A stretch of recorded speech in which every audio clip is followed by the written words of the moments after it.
Hello, darlings. This is another period episode. So this week, for this particular period, I will be using silicone period cups. Last time we talked about period panties. If you haven't seen it, check it out. Stick with me here. If you remember last time when I made this video, I don't usually make videos on my period because mental processing can be a little different, and I get very tired, so all these things don't make it very good for me to make videos, but I do it for you and I do it for the content. So here we are. Okay, now I have done the cups before, a year and a half, where like I only did the cup, and I have to tell you, this morning, using a new cup, I questioned, how did I do that for an entire year and a half? And if you're new here, hey, I'm Sid. We're gonna spend a few days together. All right, so I'll be showing you the empty box a lot because I am currently using the cup, all right? But I will also use video clips to show you how to use the cup, what it's made of, how it works, and all that. I will say, it just, in general, I don't think that the cup method is for like beginners, or if you have like a young daughter. Like if I had a daughter, I don't think the first thing that I would teach her about is the cup. It's very hands-on, and it's a bit more difficult than the tampon. We're gonna go through the whole week. I'm gonna do it all in one video for you. I'm gonna tell you what I'm thinking about the cup as we go along. This really isn't about the brand. This is really just about the process of using a cup for your period. Right now there are so many different companies. There's even different styles of the cup that you can get, but this was the closest that I could find to what I used to use. What you get in the box is the cup, the instructions, and a little baggie. Okay, as you can see, we have the rim, the cup, and the stem.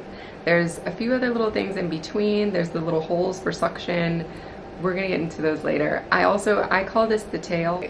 Your usual use of a period cup is every day of your period, from light to heavy, more hours than a tampon. It's supposed to be safer than a tampon. You clean it, you put it in, you wear it as long as you want to wear it, you take it out, you empty it. If you are out and about somewhere, you do have to sometimes clean it in a public restroom, like in the sink, and then put it back in. Whenever I was using the cup, I tried to plan my hours out in a way that I would never have to take it out, like in a public space. It's kind of like the period panties. It takes a little bit more work, but it's better for your body, it's better for the environment, and it can be better just like for your total health down the line. Now, a lot of questions that come up about the cup is like, is it gonna fall out? Will it be secure? Will it leak? Can I exercise? I have done shows while using a cup, like that whole year and a half that I was doing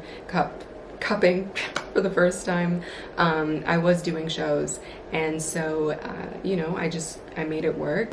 Leaking can be avoided, but you have to get it in the right spot. If you don't get it into the right spot, then yes, leaking can happen. I would always start with a smaller size. I know they're expensive. I forgot to mention that. Even though they last a long time and it saves you a lot of money in the long run, they are expensive to buy at first. So it would suck if you bought the wrong size. My period started in the middle of the night. Not fun, didn't like that. But I waited until the morning to gather my thoughts. I cleaned the cup, insert it, and right now it's collecting. Currently, I do have a little bit of cramps. It's nothing crazy. I do think that if you have crazy cramps, you're not gonna love having one of these in there. I found it more difficult to insert, and I don't know if it's this particular company or not. Maybe the silicone isn't as flexible as the one that I used before. I'm gonna take you through the process of how to actually insert it now, and I'm trying to make it as simple as possible because I don't want to scare anybody off from doing it. I think everybody should definitely try it for your body and for the environment. Okay. So you're gonna start this process actually already sitting on the toilet. So that means ahead of time, you needed to wash the cup and dry it. You wanna make sure it's dry and doesn't have anything on it. So you're sitting on the toilet, you are going to fold it. And some people call this like the tulip. So you fold by putting your index finger down and folding the two sides towards each other.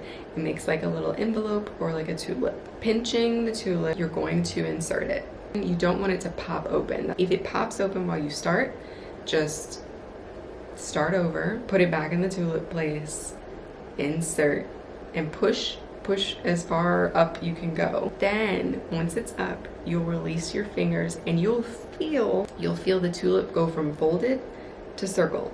Because of that strong silicone, it's gonna pop back into place. There are these little holes that are at the top that help the air suction and do all the technical stuff. And so if you've done that really well, hopefully it's all good. Here's how you'll know if it's not good and if it's not ready to go. If the tail or the stem is sticking out, like sticking out of your body, it's possible that you didn't put it up far enough. If you immediately have leaking, it may not have popped back into the circle. Maybe you feel uncomfortable or you feel like something's not right, or maybe you feel a little leaking.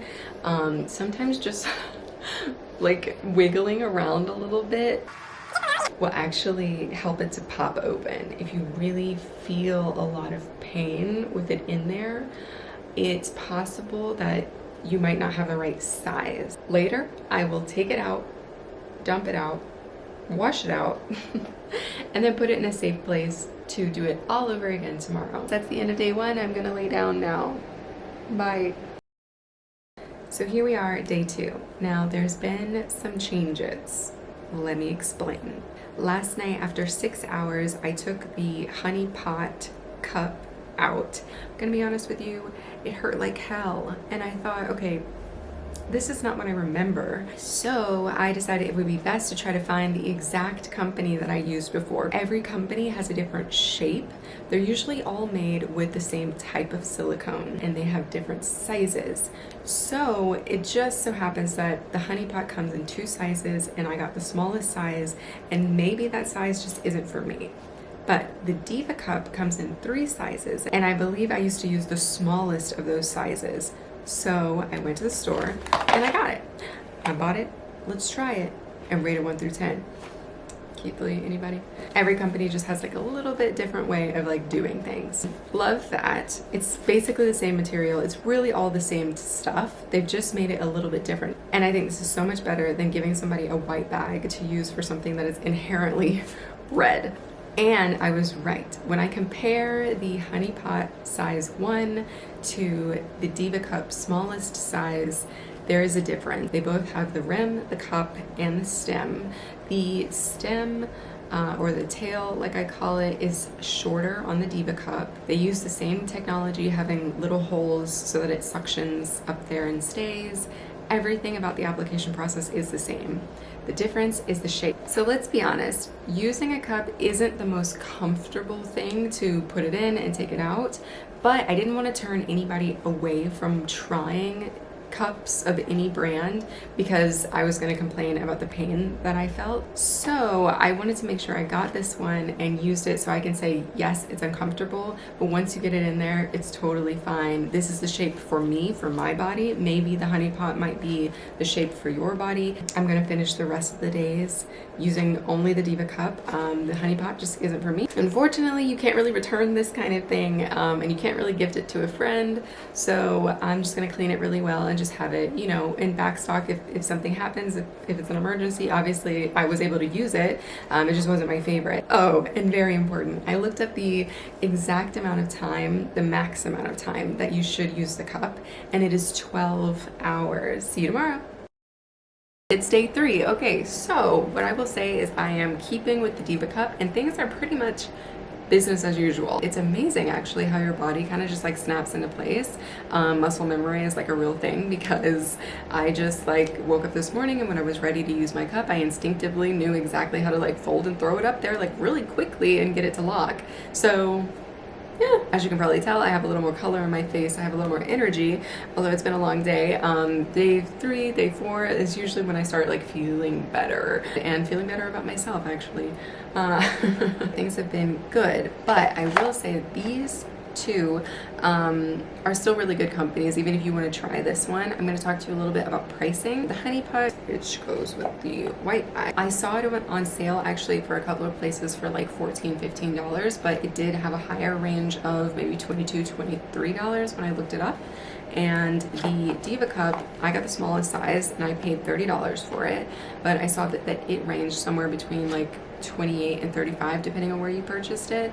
So that's just something to think about. But you know, buying it once for that price might be a little pricey, but you do save in the long run. Throughout this period, this week, I've only used paper products one time, and you know, I feel good. I feel like I'm helping the world and spending less money, other than, you know, just buying this, but it will last. They can last up to 10 years. I wanted to say also that these companies, and just about every company that comes out with a feminine menstrual cup, they also sell a soap, like a soap or cleanser. So I personally never used any of the ones by these companies. They do say that you can use just a sensitive soap and water or boiling water, and that will also get it clean. When I was really using cups, I did have some concerns about like keeping it clean, especially when it just like sits in your closet or in your cabinet for a while when you're not using it. So that is something that I think I'm going to do if I continue with the cup method. But in general, I don't know if there's just like one single thing that will get me through my whole period. I do like the cup. I do think that I'll get back to using it, but I will point out that if you're somebody who has like a lot of cramping, for instance, like sometimes my cramps are really crazy for like the first day of my period, you may not feel, or you may not want to put a cup, silicone cup up there, and it might actually like be fighting with your cramps. Like I do think that's a real thing, and I remember that's something that used to happen. Luckily this week I'm having a much lighter, less painful period. Okay, today is day 4, and this will be the last day that I check in, and let me tell you why. Today we're gonna get into what happens when your flow is so light, maybe you don't even need a cup. I've been really lucky this period, and it's been like a really light period, not too crampy, not too much going on, so that's really awesome. But it doesn't really help the experiment of the cup. So today I actually didn't use it at all because my flow was so light. So that's what I'm going to talk to you about, is what to do if you are having a really light flow. You can still use the cup. It is still safe to use the cup, but not much may be collected, so it might just kind of be up there for no reason. So I didn't feel like putting it up there today. This is part of the reason why I think that there isn't really one end-all be-all thing that you'll use for your entire period, because on light days you don't really need the cup, so you may have to lean on a smaller amount of paper products or period panties, reusable pads, all that kind of thing. And I do think that my next video will be on reusable, sustainable pads, but I have both of them here, so I can give you a more active, like this is how it works and this is what they are. Size-wise, you can see the shape is different and the actual opening is different. I can actually fit this one inside of this one. And you can kind of see this one is smaller around the rim. Also squishy, just about the same. And the length is different. See, the length is also different. So these are clean now, so I will show you a little bit of what it takes to get them to work. We're gonna use the Honey Pot for this part, just because it's red and I think you might be able to see it a little better on camera. But the flipping it into the tulip shape, you push and pinch. You can do that with one hand. If you do need to use two hands, you just fold like that. Pinch it at the bottom, and this is when you put it in, let it expand, twist, push, all that. A part that I definitely want to make sure I get across so no one hurts themselves is that you cannot just yank it out. So let's say that it's up here. If you just, even that like kind of hurt my hand because of the silicone and the friction of it, right? Stem, feel around for the stem, feel around to the base here, squeeze and pull out. Now I do know some people do the hook method. I, for one, could never figure that out, but if you're here and you need to take it out, you feel for the stem, you reach your finger all the way up here, hook the top of the cup, and pull down. Now it makes a lot of sense, but there's a lot going on up there. Sitting down, trying to like maneuver your hand around, it's a little difficult to get to that, but it makes sense when I show it. I find it easier to just get as far up as you can, do the pinch, and pull. So that's it, guys. I think I've been as informative as possible. If you have questions, things I didn't even think about, please write them. I will respond. And keep in mind that do what is best for you. If you're still working on paper products right now, that's okay. If you have the thought and the want and the initiative to do less paper products and more sustainable options, you're already on the right track. Thanks for watching. Thanks.